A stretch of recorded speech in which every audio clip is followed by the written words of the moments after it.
Très souvent, dans le monde de la spiritualité, on va vouloir être guidé par la lumière. Mais la lumière, qu'est-ce que c'est, en fait?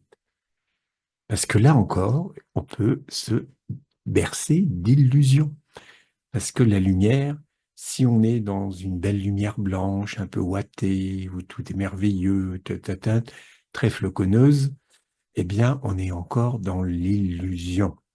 Pourquoi est-ce qu'on est dans l'illusion? Parce que s'il y a de la lumière, il y a aussi de l'ombre.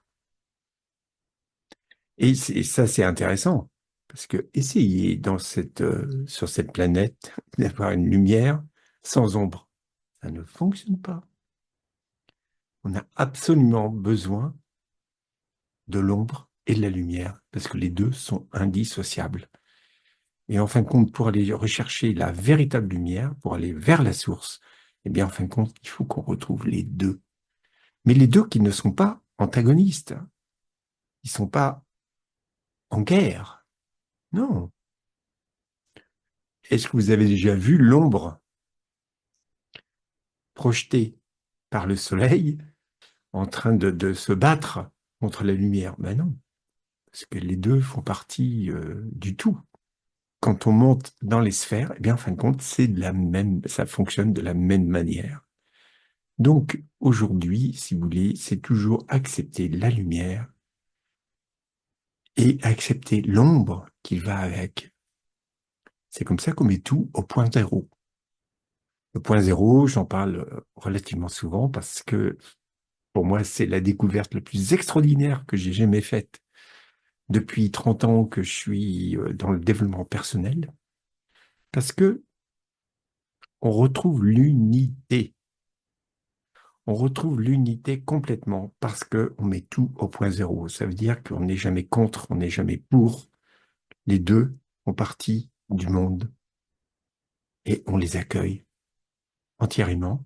Et à partir du moment où on les accueille entièrement, ça veut dire qu'il y en a pas un qu'on va repousser en disant, toi, je veux pas de toi. Et vous savez très bien, je le répète tout le temps, que s'il y a un élément qu'on veut repousser, plus on va le repousser et plus il va vouloir venir vers nous.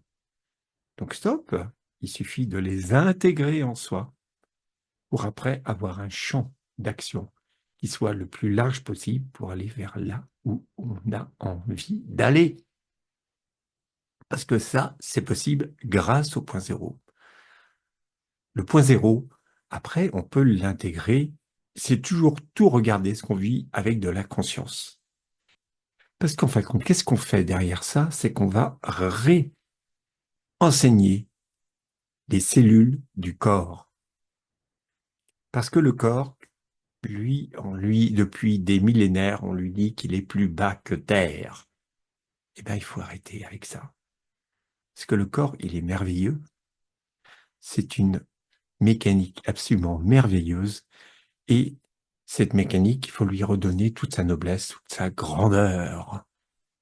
Donc, pour ça, avec le point zéro, on va pouvoir l'intégrer. Et si on intègre à l'intérieur de soi et sa lumière et son ombre, ça va être le meilleur moyen de ne pas se faire bouffer par son ombre.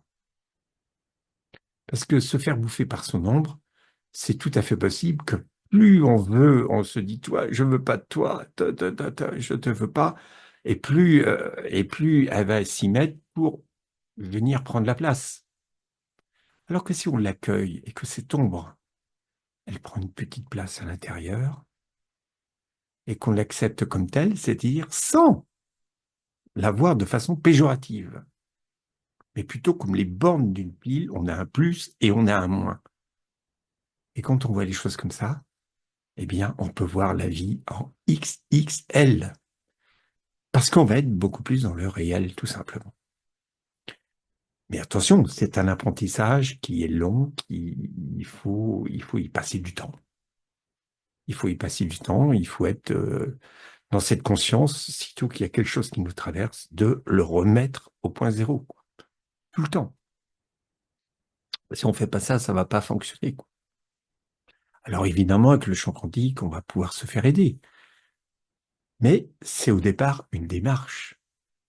Et par contre, c'est une démarche qui va nous permettre de se sentir de plus en plus libre, parce qu'on va être de moins en moins lié à l'émotionnel. Parce que l'émotionnel, c'est encore que de la mémoire. On réactive. On peut savoir les choses plutôt que les sentir. C'est-à-dire qu'on a l'information, mais l'information qui ne va pas nous plomber. C'est quand même plus intéressant. Hein, et que on n'a pas forcément besoin de se mortifier pour être sûr que. Donc, on va pouvoir ouvrir les vannes en grand. Et ça, c'est formidable parce qu'on va pouvoir vivre dans le réel. Le réel, bah, c'est se sentir à sa place dans sa vie, tout simplement. Et ça, c'est possible grâce au point zéro.